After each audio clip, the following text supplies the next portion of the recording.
Next છે improvement notice. Improvement notice એટલે શું? સુધારાની નોટિસ. સુધારાની સૂચના નોટિસ. આ કેવા શું માંગે છે? આપણે ઘણી વખત નાના હતા ત્યારે સ્કૂલની અંદર વીકલી ટેસ્ટ લેતા, તો એ વીકલી ટેસ્ટ સમજવા માટે 25 માર્ક્સની હોય. તો કોઈ છોકરો બહુ હોશિયાર હોય પણ એના અક્ષર ખરાબ હોય એટલે ટીચર શું કરતા કે ભાઈ અક્ષર સુધારો, નહીંતર આવતી પરીક્ષામાં હું તારા જે માર્ક્સ આવશે એમાંથી 2 માર્ક્સ કટ કરી દઈશ, અક્ષર ખરાબ છે એના કારણે. સુધારાની નોટિસ થઈ. તો હવે અહીંયા શેના સંદર્ભમાં નોટિસ હશે? કંઈક ફૂડ બિઝનેસના સંદર્ભમાં નોટિસ હશે ને? યસ. તો સિમ્પલી આ ઇમ્પ્રુવમેન્ટ નોટિસ છે એ કોણ આપી શકે?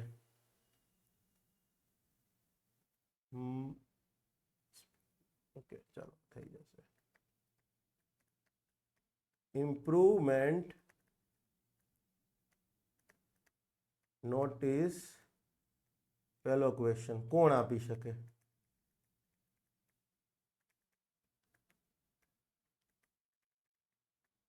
બીજો પ્રશ્ન, કોને આપી શકાય?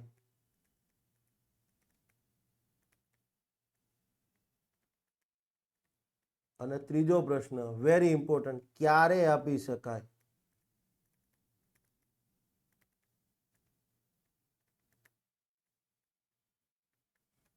ઓકે, તો ઇમ્પ્રુવમેન્ટ નોટિસ કોને આપી શકાય? સોરી, પેલા કોણ આપી શકે? તો ડેઝિગ્નેટેડ ઓફિસર.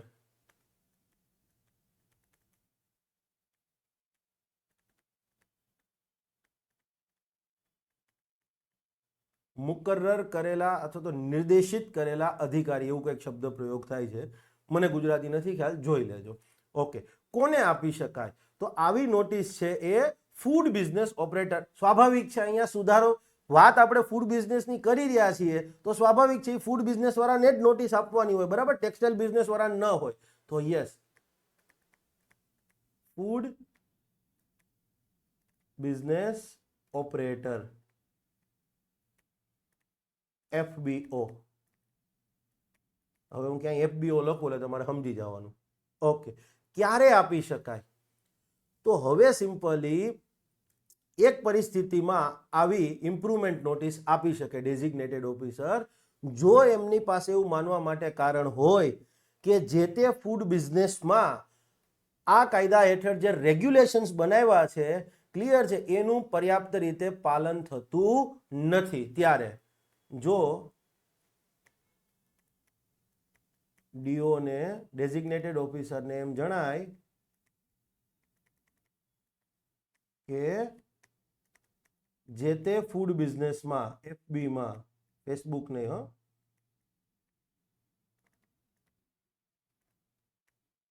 માં વિનિયમોનું પાલન, અનુપાલન, એક્ઝેક્ટ શબ્દ છે અનુપાલન, જળવાતું નથી, બરાબર છે, અથવા તો અનુપાલન જાળવવામાં નિષ્ફળ રહ્યો છે. FBO આવું અનુપાલન જાળવવામાં નિષ્ફળ રહ્યો છે. કોઈ પણ પરિસ્થિતિ અનુપાલન જળવાતું નથી કે જે તે વ્યક્તિ જવાબદારી છે. આપણે ખબર છે ફૂડ બિઝનેસ ઓપરેટર એટલે શું, તો કે એના નામથી અથવા એની માલિકીમાં બિઝનેસ ચાલતો હોય અને એ આ કાયદાની હેઠળ બનાવેલા વિનિયમોનું અનુપાલન કરવા માટે જવાબદાર હોય. વ્યાખ્યામાં જોયેલું હતું. તો હવે ડીઓ ને એમ લાગે કે ભાઈ જે તે ફૂડ બિઝનેસનો ઓપરેટર છે એ પોતાના બિઝનેસમાં આ વિનિયમો છે એનું અનુપાલન જાળવવામાં નિષ્ફળ રહ્યો છે, fails to comply with regulation made under this act, ત્યારે એ સિમ્પલી ઇમ્પ્રુવમેન્ટ નોટિસ આપી શકે. હવે ઇમ્પ્રુવમેન્ટ નોટિસના ભાગરૂપે શું, કેવી વિગતો આપવી પડે? ક્લિયર છે? આવી નોટિસના ભાગરૂપે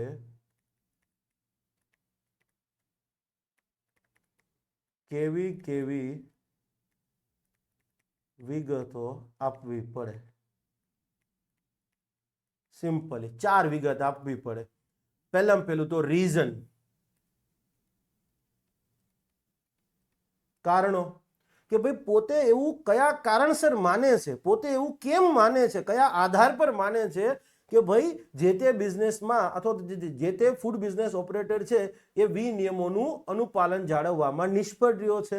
પછી subject matter,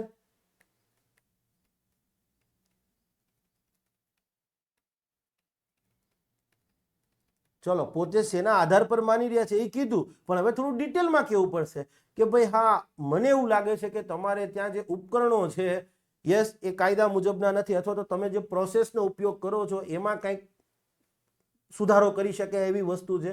deep subject matter, વિષય વસ્તુ, કે કયા વિષયના સંદર્ભમાં, પહેલા કીધું કે શેના આધાર પર તમે એવું કહો છો કે અનુપાલન જાળવવામાં નિષ્ફળ રહ્યો છે. હવે વિસ્તૃતમાં કહેવાનું કે સ્પેસિફિકલી કયા પોઈન્ટ ઉપર એ જે તે ફૂડ બિઝનેસ ઓપરેટર છે કઈ મેટરમાં એ અનુપાલન જાળવવામાં નિષ્ફળ રહ્યો છે. યસ. પછી improvement steps, steps to be taken.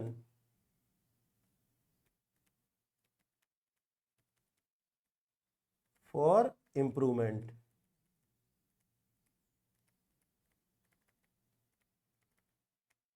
કે ભાઈ એવા કયા કયા પગલાઓ લેવા પડશે ફૂડ બિઝનેસ ઓપરેટરે કે જેથી ફરી પાછું આ વિનિયમોનું અનુપાલન જળવાતું થઈ જાય. તો એ પગલા એને આપ કેવા પડશે, અને ટાઈમ લિમિટ, ટાઈમલાઈન, કે ભાઈ આટલા સમયની અંદર.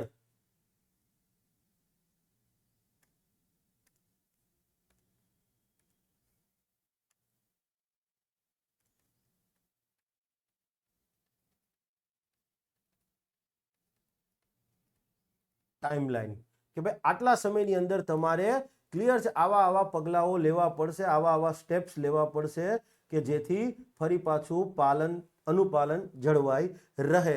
પણ અહીંયા એક વસ્તુ છે, મિનિમમ 14 ડેઝ. યસ, મિનિમમ 14 દિવસો તો આપવા જ પડે.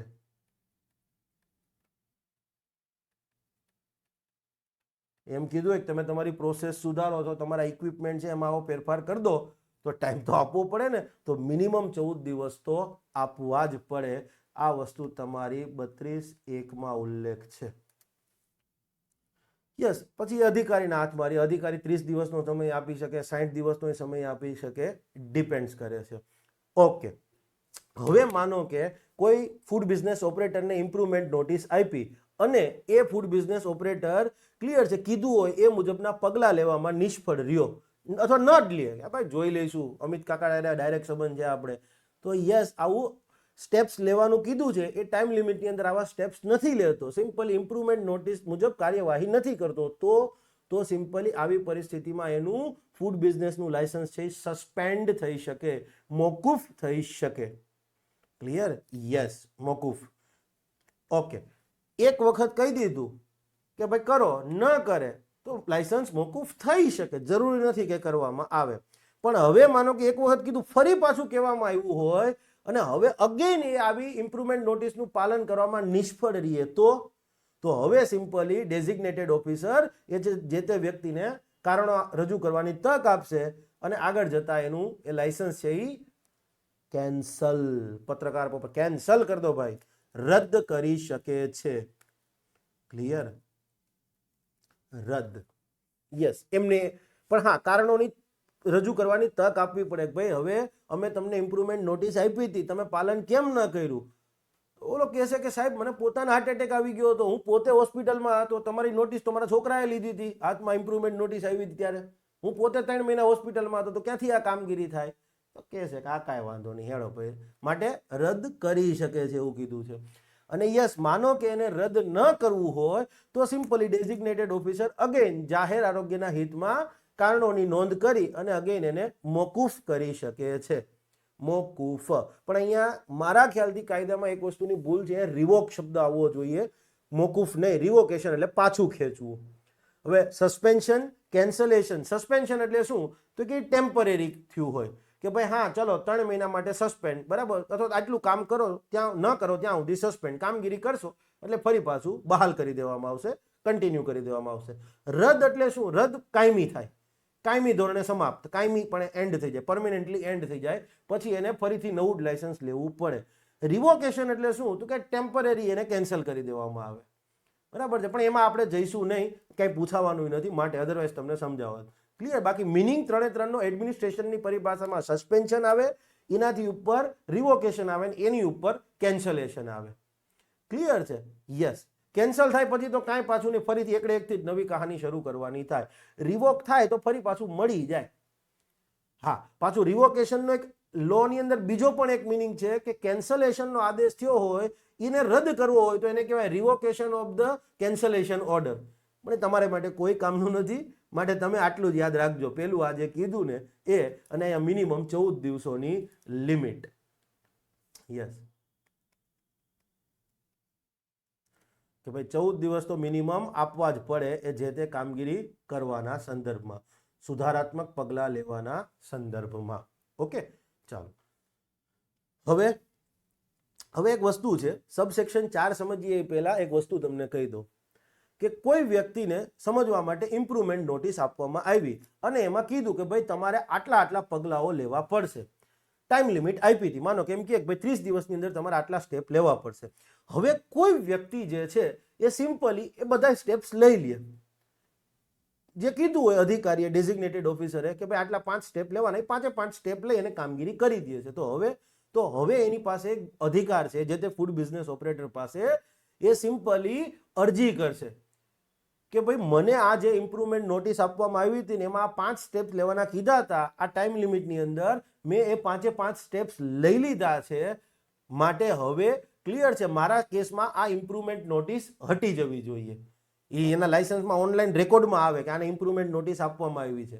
પણ હવે એને પગલાં લઈ લીધા તો એ સિમ્પલી એ ઇમ્પ્રુવમેન્ટ નોટિસ બાદ એને પોતે પર્યાપ્ત સ્ટેપ્સ લીધા છે, યોગ્ય પગલાં લીધા છે, યસ, તો હવે એને એનું પણ એક પ્રમાણપત્ર મળવું જોઈએ એવી એ અરજી કરી શકે છે. અગેન એ ડેઝિગ્નેટેડ ઓફિસર સમક્ષ જ થાય કે ભાઈ હા તમે કીધું હતું, મેં સ્ટેપ્સ લઈ લીધા, હવે મને એક સર્ટિફિકેટ ઇસ્યુ કરી આપો કે હા આ ભાઈને ઇમ્પ્રુવમેન્ટ નોટિસ આપી હતી, એને ટાઈમ લિમિટની અંદર પણ બધાય પગલાં લઈ લીધા છે. Point is clear? આવી એક જોગવાઈ છે, આમાં લખી નથી પણ સબસેક્શન 4માં એના વિશે ગર્ભિતપણે ઉલ્લેખ થયો છે. હવે સબસેક્શન 4 એવું કહે છે કે કોઈ વ્યક્તિને ઇમ્પ્રુવમેન્ટ નોટિસ આપી અને નોટિસ સામે જ વાંધો છે, ઇમ્પ્રુવમેન્ટ નોટિસ આપી કે ભાઈ તમારે આ 5 સ્ટેપ્સ લેવા પડશે, પણ એને ખરેખર પોતાની ફેક્ટરીમાં તો બધું પ્રોપર જ રાખ્યું હોય, છતાંય નોટિસ આપવામાં આવી, તો એને વાંધો હોય. તો આવા કેસમાં એ સિવાય માનો કે એને ઇમ્પ્રુવમેન્ટ નોટિસ આપી પછી એને બરાબર સ્ટેપ્સ લઈ લીધા, તો હવે એ ઇમ્પ્રુવમેન્ટ નોટિસ મળ્યા પછી ઇમ્પ્રુવમેન્ટના સ્ટેપ્સ લીધા છે એવું પ્રમાણિત કરતું સર્ટિફિકેટ મેળવવા માટે અરજી કરી હોય, પણ હવે જે તે ડેઝિગ્નેટેડ ઓફિસર એને આવું ઇમ્પ્રુવમેન્ટ સર્ટિફિકેટ ઇસ્યુ કરવાની એ ના પાડે, અથવા તો ઇમ્પ્રુવમેન્ટ નોટિસ બાદ એનું લાયસન્સ જે છે એ સસ્પેન્ડ કરવામાં આવ્યું હોય, અથવા તો કેન્સલ કરવામાં આવ્યું હોય, અથવા તો રિવોક કરવામાં આવ્યું હોય, પાછું ખેંચવામાં આવ્યું હોય. ત્રણેય પરિસ્થિતિમાં ઇમ્પ્રુવમેન્ટ નોટિસ સામે વાંધો હોય, બસ મને નોટિસ કેમ આપી, દેશી ભાષામાં સમજીએ તો એની સામે વાંધો હોય, ઇમ્પ્રુવમેન્ટ નોટિસ મળ્યા પછી જે કામગીરી કરી લીધી તો હવે ઇમ્પ્રુવમેન્ટ સર્ટિફિકેટ મેળવવાનું છે, તો ઇમ્પ્રુવમેન્ટ સર્ટિફિકેટ ઇસ્યુ કરવાની ના પાડવામાં આવી હોય, અગેન ડીઓ દ્વારા જ ના પાડવામાં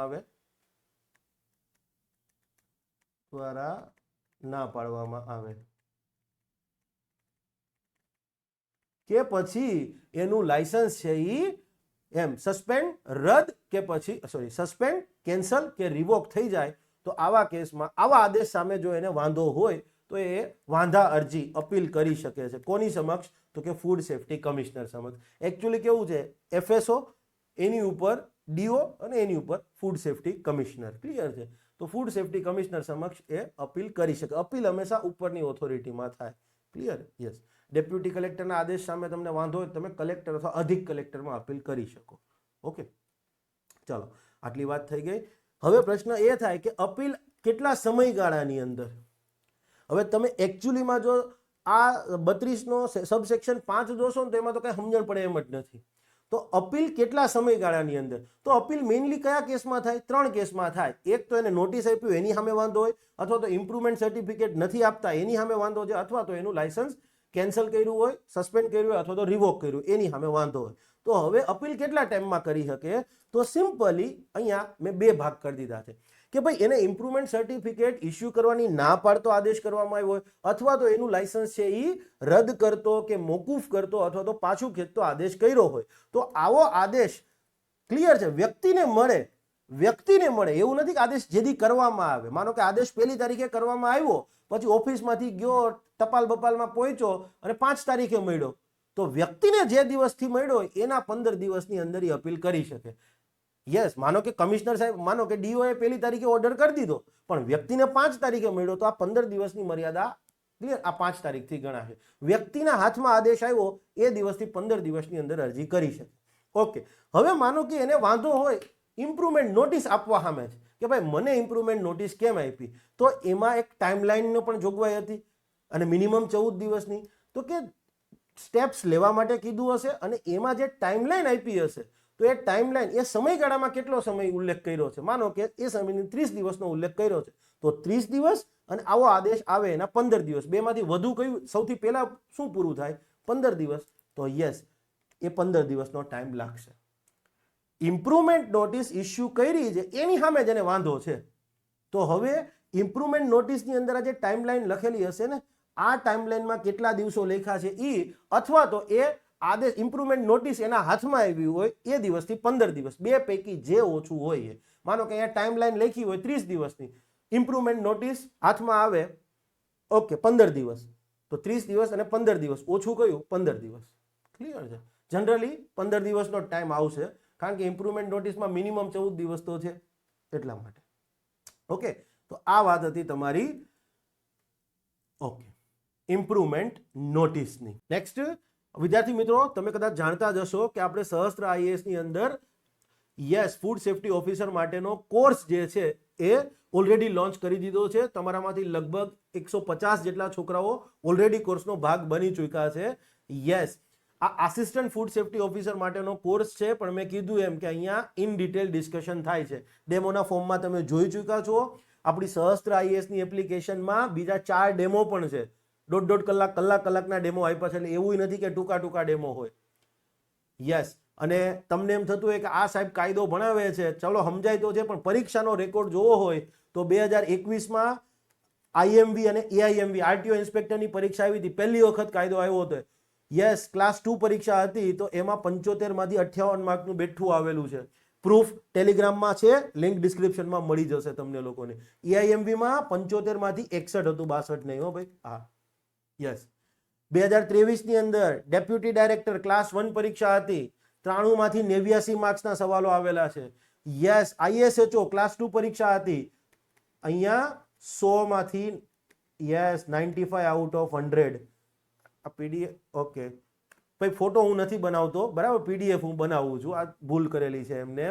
અને 2023માં જ ટીડીઓની પરીક્ષા હતી, એમાં 53 માર્ક્સના કાયદા આવ્યા હતા, 52 ક્વેશ્ચન આપણામાંથી હતા, એનાય પ્રૂફ આપી દીધા છે. લિંક તમને બધાની મળી જશે. તો આ કાયદો અને હા, હજી 2024ની પરીક્ષા 2024માં અને 25માં લેવાયેલી, સોરી 24માં જ, હા સ્લીપ ઓફ ટંગ 2025માં. તમારી જાણ ખાતર 2025ની અંદર 2 પરીક્ષા લેવાઈ હતી, આરટીઓની, એઆઈએમવી, અને બીજી હતી GPCB pollution control board. Yes, assistant environment engineer. અહીંયા લગભગ 44 ક્વેશ્ચન પૂછાયેલા હતા, 44. ક્લિયર છે? હવે તો મને પોતાને પણ એમ થઈ ગયું છે કે ભાઈ હવે આ બધા પ્રૂફ બરાબર છે, હા પણ આપવા જોઈએ. ક્લિયર છે? યસ, આરટીઓ એઆઈએમવી આ મેં હજી ચેક જ નથી કર્યું, પણ 150 ની ભરતી હતી, અંદાજે લગભગ 50% ઉપર મારા છોકરાઓ અંદર પાસ થશે. કારણ કે પેપરમાં ભણાવીએ છીએ ભાઈ, જુઓ તમે ક્લોઝ બાય ક્લોઝ જઈએ છીએ, આમાં કઈ વસ્તુ આપણે મૂકી, અને કઈ અઘરું તો છે નહીં, તમને એમસીક્યુ બધું કરીને આપી દીધું છે. યસ, તો આ કોર્સ છે ભાઈ, બરાબર છે, આ મારા સક્સેસ પ્રૂફ છે.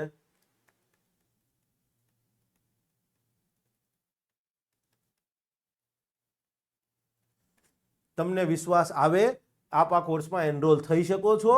અને યસ, તમને ખબર જ છે કે મારા કોર્સમાં બધા કોર્સની અંદર ક્લિયર છે? આપણી રિફંડ પોલિસી છે કે તમે કોર્સ પરચેસ કર્યો, 7 દિવસની તમને લિમિટ, 7 દિવસમાં તમને એમ લાગે કે ભાઈ આ સાહેબ ભણાવે છે, મને નથી અનુકૂળ આવતું, તો તમે રિફંડ માંગી શકો છો 168 કલાક.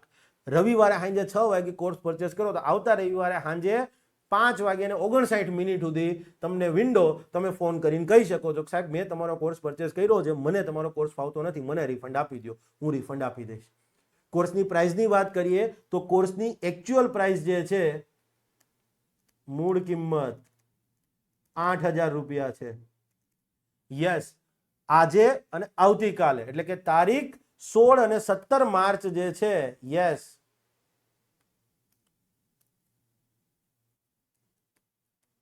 16th and 17th માર્ચ 5,000 રૂપિયા રહેશે.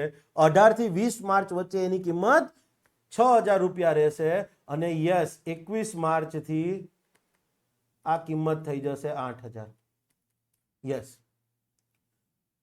અને હું બહુ ડંકેકી ચોટ ઉપર કહું છું, મારા કન્ટેન્ટ પર મને વિશ્વાસ છે, માટે હું ક્લિયર છે, ઓફલાઈન ડાઉનલોડ કરવાની વિડીયો છૂટ નથી આપતો, કોઈ મટીરિયલ તમને પ્રિન્ટ આઉટના ફોર્મમાં નથી આપતો. કેમ કે આ બધું કન્ટેન્ટ, તમે એક વસ્તુ વિચાર કરો, તમે ખુદ જો આ બધું કન્ટેન્ટ એમને કોકને પીડીએફ રૂપે મળી જાય તો ભાઈ હું ઘર બહાર લઈને બેઠો છું ને. એટલે કોઈ વસ્તુ પ્રિન્ટ કઢાવવાની નહીં છૂટ, બરાબર, ઓફલાઈન ડાઉનલોડની એ છૂટ નથી. એટલે પાછળથી મને ન કહેતા.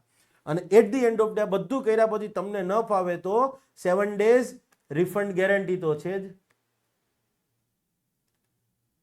અને રિફંડ એટલે ફૂલ રિફંડ, હો ભાઈ, ક્લિયર છે? જે ઇન્ટરનેટનો પેલો ચાર્જ તમારી કંપનીએ તમને લીધો છે, જે મને નથી મળ્યો, એ જ કટ થાય, બાકી કોઈ જ ચાર્જ નહીં. ક્લિયર છે? અને કંઈક 50-100 રૂપિયા, 100-125 રૂપિયા સમથિંગ હોય છે, એ જ કટ થાય, બાકી કોઈ જ ચાર્જ કટ નહીં, તમને સીધું રિફંડ. તો આ મારું કન્ટેન્ટ મેં તમે બતાવ્યું, આ મારો ટ્રેક રેકોર્ડ બતાવ્યો, ક્લિયર છે? અને આ મેં મારી પ્રાઇસ બી કીધી.